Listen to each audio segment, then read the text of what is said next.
নমস্কার বন্ধুরা, পাইসি বুড়িকে আমার সকল বন্ধুকে স্বাগত জানিয়ে আমি আবারও চলে এসেছি একটা রেসিপি নিয়ে। বন্ধুরা, আজ আমি বানাবো হচ্ছে বাটার চিকেন। চলুন বন্ধুরা দেখে নিয়ে যাক আমি বাটার চিকেনটা কিভাবে বানাই আর কি কি উপকরণ দেবো সেটাও বলে দেবো। বন্ধুরা লাইক দিয়ে ভিডিওটি দেখবেন। যে বন্ধুরা এখনো পর্যন্ত চ্যানেলটাকে সাবস্ক্রাইব করেনি অবশ্যই সাবস্ক্রাইব করে পাশে থাকবেন, আর যে বন্ধুরা অলরেডি সাবস্ক্রাইব করে দিয়েছেন অসংখ্য ধন্যবাদ। চলুন, এই দেখুন আমি বোনলেস চিকেন নিয়ে নিয়েছি আর দুটো লেগ পিস আছে। চলুন আমি বানিয়ে নিই ঝটপট। আর এইভাবে পাতলা পাতলা করে কেটে নিয়েছি। কেটে নেওয়ার পরে এইবার আমি সমস্ত উপকরণগুলো দিয়ে দেবো। বিট লবণ দিয়ে দিলাম অল্প পরিমাণে, আর ধনিয়ার গুঁড়ো দিয়ে দিলাম, জিরার গুঁড়ো দিয়ে দেবো। একে একে সব উপকরণগুলোই দিয়ে দিচ্ছি। আর গোলমরিচ গুঁড়ো দিলাম হাফ চামচ, আর লঙ্কার গুঁড়ো দিয়ে দিলাম, লাল লঙ্কার গুঁড়ো। কালারটা যেহেতু বাটার চিকেন, কালারটা সুন্দর তো আনতেই হবে, ওর জন্য লঙ্কার গুঁড়োটা একটু বেশি পরিমাণেই দিতে হবে। আর হলুদ দিয়ে দিলাম পরিমাণ মতো, আর একটা হাফ পাতিলেবুর রস দিয়ে দিলাম। আর আপনারা পাতিলেবু না থাকলে ভিনেগারও দিয়ে দিতে পারবেন। আর টক দই দিলাম। টক দইটা দিয়ে ভালো 3 চামচ দিয়ে দিয়েছি টক দই। আর যদি ফ্রিজে রাখেন, ফ্রিজ থেকে আধ ঘন্টা আগে বার করে রেখে তারপরে জল ঝরিয়ে তারপর টক দইটা দেবেন। আর কসুরি মেথি দিয়েছি। এবার আদা রসুনের পেস্ট করেছিলাম সেটাও দিয়ে দিলাম।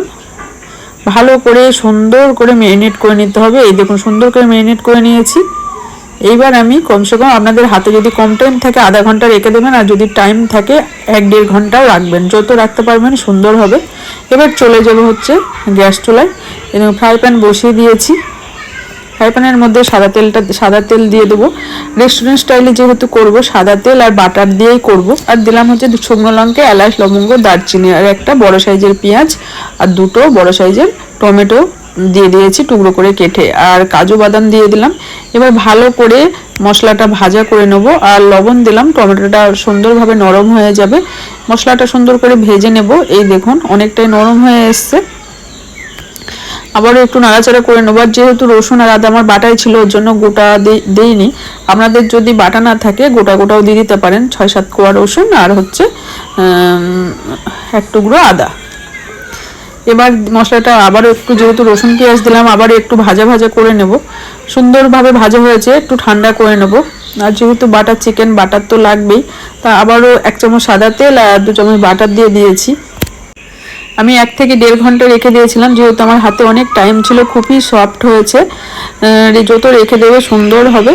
এইবার আমি হাই ফ্লেমে কিন্তু চিকেনটা ভাজতে হবে, তো আমি হাই ফ্লেম করেই ভাজছি, না হয়তো জল বার হয়ে যাবে, ভাজাটা সেইভাবে হবে না। ভালো করে এপিট ওপিট করে সুন্দর করে ভাজা করে, 1 পিঠ ভাজা করে নিয়েছি। দেখে বুঝতেই পাচ্ছেন উপর দিয়ে লাল লাল হয়ে গেছে, সুন্দরভাবে ভাজা। আবারও 5 মিনিট ভাজবো, কমসে কম 15 মিনিট ধরে আমি চিকেনটা ভাজবো।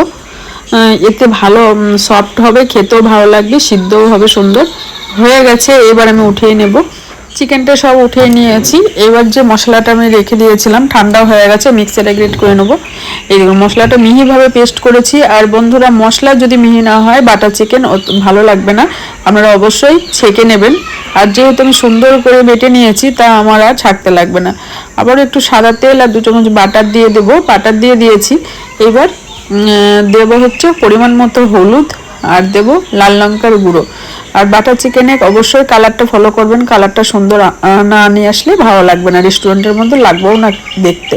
তা আমি দিয়ে গ্যাসটা লোতে করেই আমি মিক্স করে নিচ্ছি। সুন্দর একটা কালার চলে এসে দেখে বুঝতেই পাচ্ছেন। এই দেখুন, এইবার আমি মশলাটা দিয়ে দেবো। চলুন এবার মশলাটা আমি দিয়ে দিই।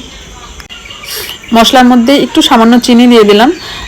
যে কোনো সবজি রান্নাতে একটু চিনি দিলে, সবজি যাই রান্না করেন একটু চিনি দিলে টেস্টটা দারুণ লাগে, কালারটাও সুন্দর হয়। আর লবণ দিয়েছে অল্প পরিমাণে।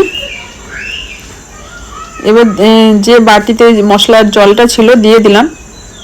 জলটা দিয়ে ভালো করে মশলাটা নাড়াচাড়া করে নিচ্ছি। মশলাটা সুন্দর করে কষিয়ে নেব।